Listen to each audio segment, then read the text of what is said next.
Any sign of it? Not yet, but I'm having a great time. You're like a squirrel. Find me anyone who's only saved one small box from the past. I dare you. Correction. You're not a squirrel. Oh, here it is. Well, what did I tell you? Shall we send it on to Frank or just call him? I'm sorry. It just looks like a passport. It's just a notebook with pages in it. No writing. Aye, a squirrel does come to mind. Well, we'll press on. And I don't want you to get depressed. I haven't made a dent in this yet. Well, there's no reason why I can't help. I should know a passport when I feel one. Okay, great. This was my grandfather's. My mother's father. It was broken before I was born, but the old man carried it around with him anyway. Well, can't we get it fixed? Nah, it wouldn't be worth it. Well, Tom, if it was worth it for you to bring it all the way over when you were only bringing the essentials. You know, the night I left Ireland was like this. Thunder, rain. My friend got hold of a car and borrowed a suitcase. I just took one change of clothing and the oddest things. Old things, mostly. My mother helped me. We kept the lights out. Imagine running for your life with a teapot in your bag. I can imagine. I'd probably take the family album, which I never look at, and it weighs a ton. So you can understand about this box, then? Oh, absolutely. And I love going through it. Let's not find the passport too soon.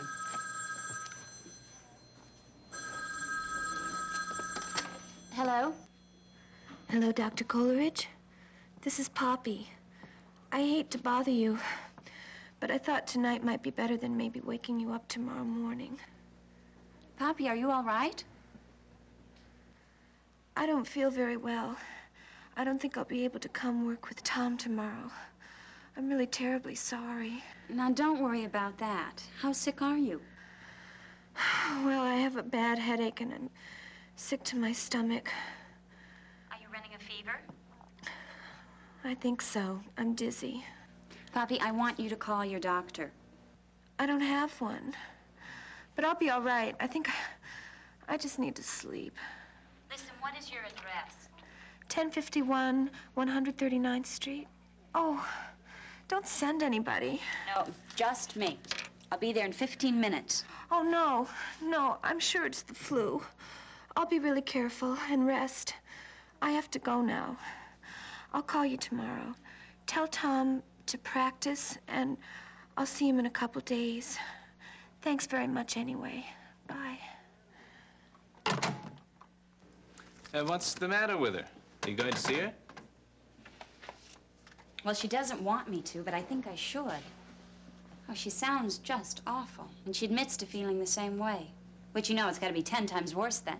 Yeah, she'd certainly play it down. Well, can you get someone to go from the clinic? Oh, I don't want to send a stranger over for Poppy. Put on your raincoat and a pair of boots. I'll be back in a few minutes. Hold the fort. Well, I'll keep on searching.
I'll see you in the control room in 15 minutes, huh?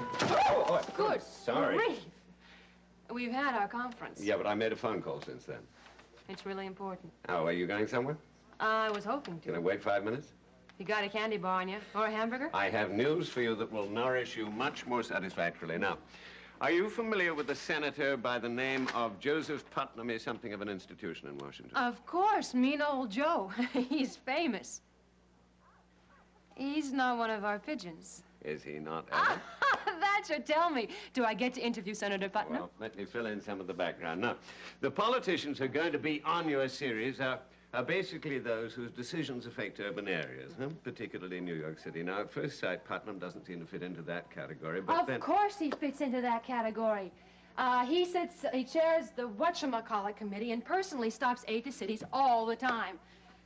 He'll get a rider attached to a bill or lobby like crazy. He wasn't on Ray's research list, but I sure had him on mine. Oh, so much for background. Tell me about the phone call. About the phone call. Yes, well, now, Senator Putnam has heard of his fellow senator's sister, and I do hear on fairly good authority that mean old Joe becomes kindly old Joe when he's dealing with young ladies. Now, you happen to be a young lady that he doesn't mind speaking to. Now, I've never set up a meeting quite so easily. You mean the meeting's actually been arranged? Early next morning, yes, in the senator's office. I'll have to fly out tonight. What about a crew? No, they can meet me there. Oh, hey, I'll stay with Frank. No, not necessary. I made a hotel reservation. Oh, good. Thanks. I can plan my questions on the plane. Oh, I gotta wash my hair. What do I wear? Feminine. My good skirt's in the cleaners. Oh, I'm sure you'll rise to the occasion. Now, we'll be leaving on a wooded plane right after the show tonight. Oh, I won't be alone. Thank you. I have to go home right now, but I'll be back by airtime. See, overnight bag, stockings, get stockings. Now, packed for 2 days. While we're there, we might as well set up the next few sessions. Terrific. I have to tell Jack. Well, that's what you're going home for. 2 days. Yeah. I thought you said Jack had no objection to the Washington Oh, he project. swears it's okay. Yeah, he won't mind 2 days. He'll be thrilled about Putnam. Listen, I am so excited. I mean, I may seem to be very calm, but believe me, I'm not at all. You don't seem in the least bit calm. Now, let's plan on having dinner as soon as we've landed in Washington, but maybe we'll have our appetites back by then. You too? No appetite? Well, the moment Senator Putnam said yes, I lost interest in what was in my freezer. Oh, how awful. Frozen foods and all. It suits me, but tonight will be a nice change of pace. Tell me I won't be the first lady in history old Joe decides to hate. Well, that is not going to happen. Let's hope not. Okay. Bye. And hurry. I will.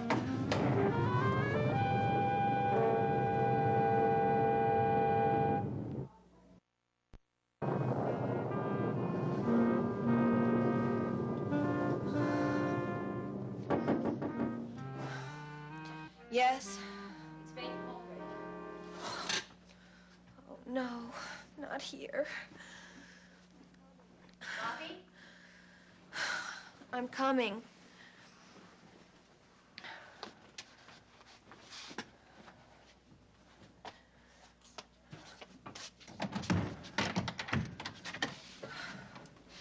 You shouldn't have come. I told you Back not to bed. Scoot. Oh, please excuse the room. It's only temporary. Till I pay off my loan and save up a little. I've been looking in the papers to find a better place, but I haven't been able to... I didn't come to see the room. I came to see you. You set that there.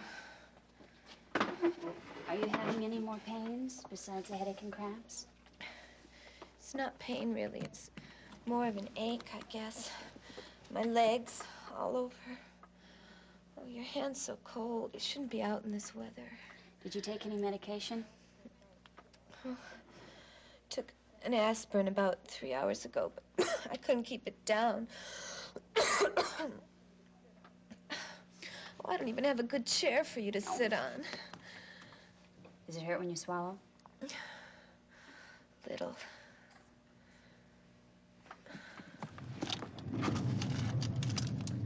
I want you to really open up for me.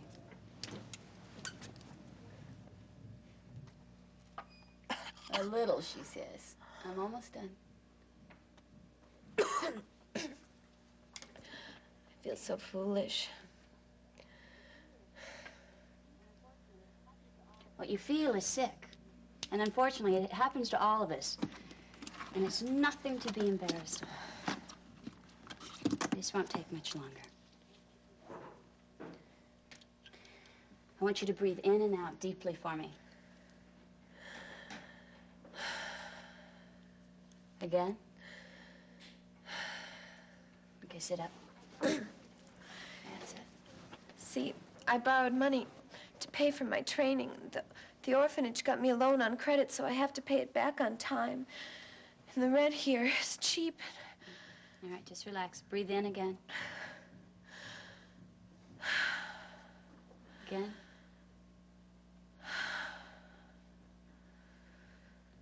That's it. Lie down. I just want to take your temperature just so we have an accurate reading.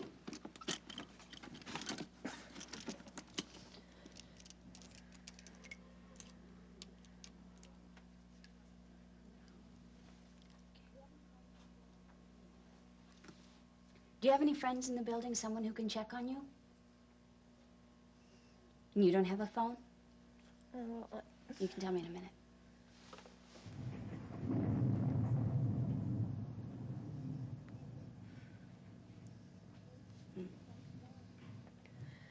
There's a payphone 3 flights down. I use that. Is it very bad? It's up there. You know what I'd like you to do? I'd like to check you into the hospital for tonight. Oh, no, I can't. It's just the flu. Well, maybe it is just the flu.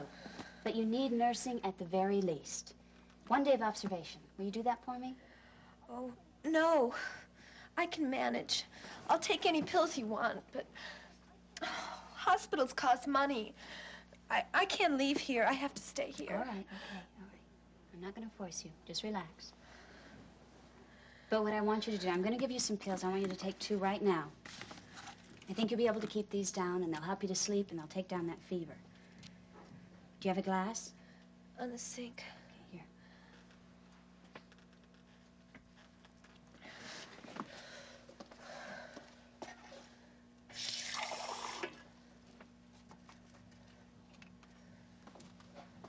Here you go.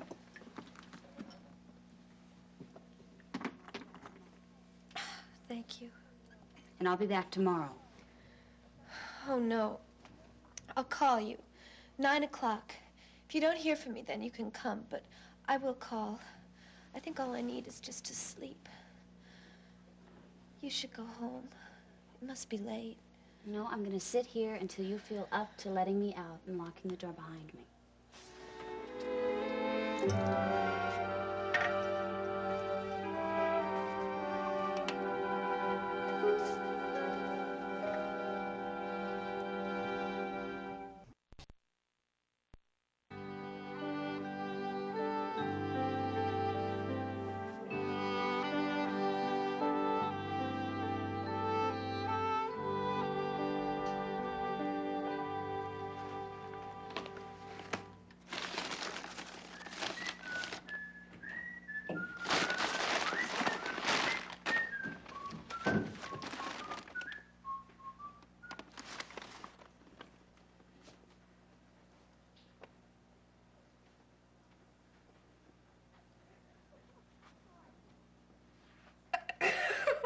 Hi. My first thought was a large candy cane. Right. I'm just going to get my bathrobe. Are they new? No, they're not. I had to take a nap because I got a lot of work to finish, which might keep me up half the night, so, work. Reward. Apples. I thought everybody was downstairs. If you'll just excuse me, I don't see why you're so embarrassed. Ryan wears pajamas like that. Why shouldn't you? Because I'm an adult, and I like to give the impression in public. Siobhan, I'm not public. I'm your brother-in-law. Oh, okay.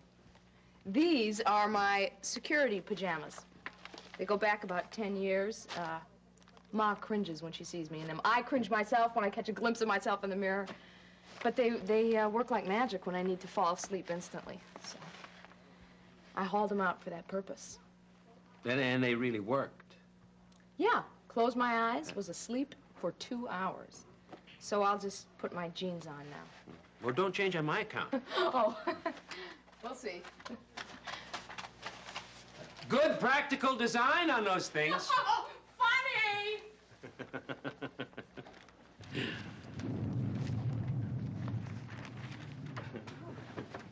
Hey, what are you doing here? Honey, you won't believe it. I'm interviewing Senator Putnam first thing tomorrow morning. Thatcher arranged it. I don't know how.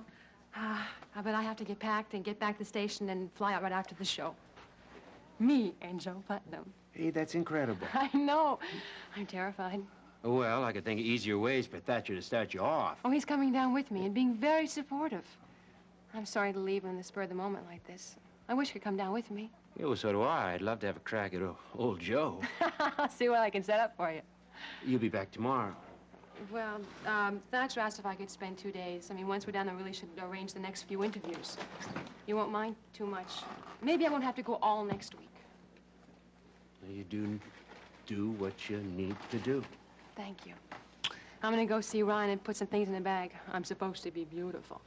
I don't even know what clothes I own. You're beautiful in a burlap bag. If Thatcher doesn't know that, he's hopeless. I'm the one who's dithering about it, not him. He was nice. No put-downs. He even admitted to being a little excited. Oh, hey. Don't. I feel kind of sorry for Thatcher. He mentioned frozen dinners and eating alone. It sounded so grim. We have everything going for us. He only has his work. And it makes me see all over again how lucky we are. Yeah, I don't want to start taking that for granted. We should be grateful. Always. Every day. Boy, am I glad we did laundry yesterday. Hi, Siobhan. Big doings, huh? Very. She's going, in this? She's flying out? Yeah. With Thatcher. Apple?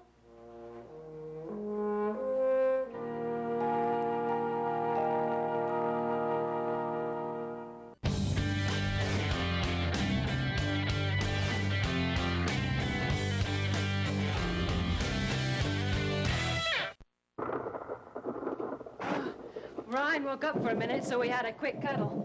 I don't want to take the time to go downstairs, so, will you explain to Mother and Doll for me? Mira, I don't think any plane's gonna be taking off in this. Oh, we're going down on one of the Woodard planes. I think Ray's pilots fly in any weather here. Well, if they're smart, they'll stay on the ground tonight. I'm sure it'll blow over by 11:30.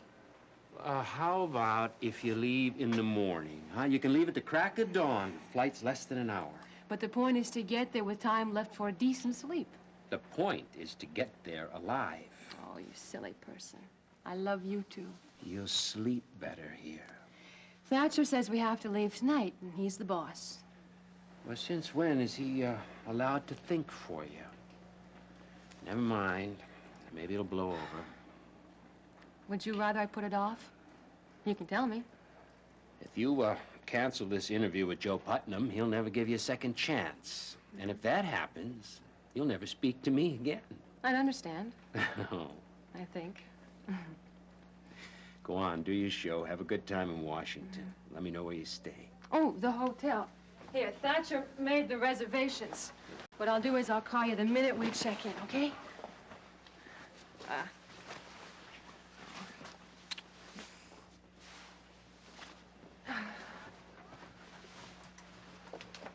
Good luck! Bye. Bye.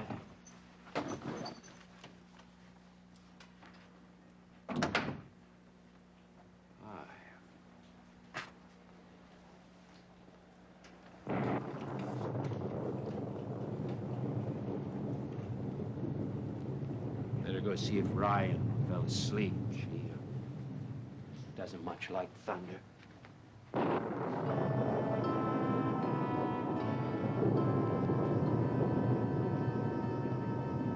Tom, I'm sorry to barge in on you, but when I tried to call you, the line was busy. Listen, Jill didn't happen to try to get hold of Faith tonight, did she? No. Hey, Seneca, I can hear how upset you are. What's the matter? Well, I came home and the front door was wide open and Jill was gone. I mean, sometimes the front door doesn't latch, but... How well can she move about? Well, no, she can move, slowly. She let Miriam go early, and she said she stayed close to the sofa. Was she calm? Was she rational? Oh, yeah, no, she perfectly calm when I talked to her. Maybe a bit lonesome. Well, then I can guess where she went. To see Maeve. Maeve? Well, Maeve did visit this afternoon. Hey, you know, you may be right. Yeah, you probably are right. I mean, Jillian won't say it to me, but she's really desperate for a sense of family, you know, and she was very unhappy about my taking all of Edmund's things away before she got home. Yeah, I think I'll go over to the Ryans. Look, there's some brandy over there. Why don't you pour some for both of us before you go out again? Sure. And go downstairs, try Roger. Maybe she came over to see him. Well, I'll tell you, I'm really glad that I stopped off here first, Tom. I was starting to get a little panicky. When I pushed too hard, see, it only makes Jill worse. Here you go. Thank you. Yeah. Luck. Good luck. It's better.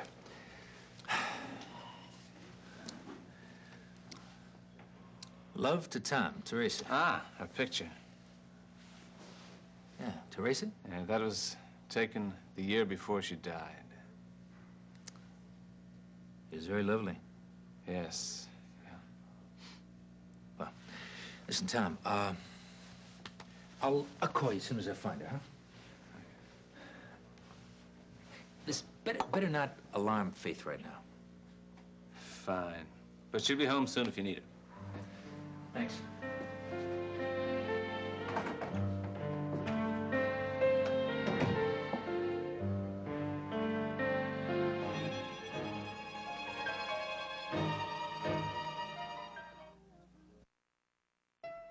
Every weekend, girls just want to have fun. It's Gilmore Girls on SoapNet. Catch back-to-back episodes of one of TV's most popular shows. Saturday nights at 9 and Sundays at 6. Gilmore Girls on SoapNet.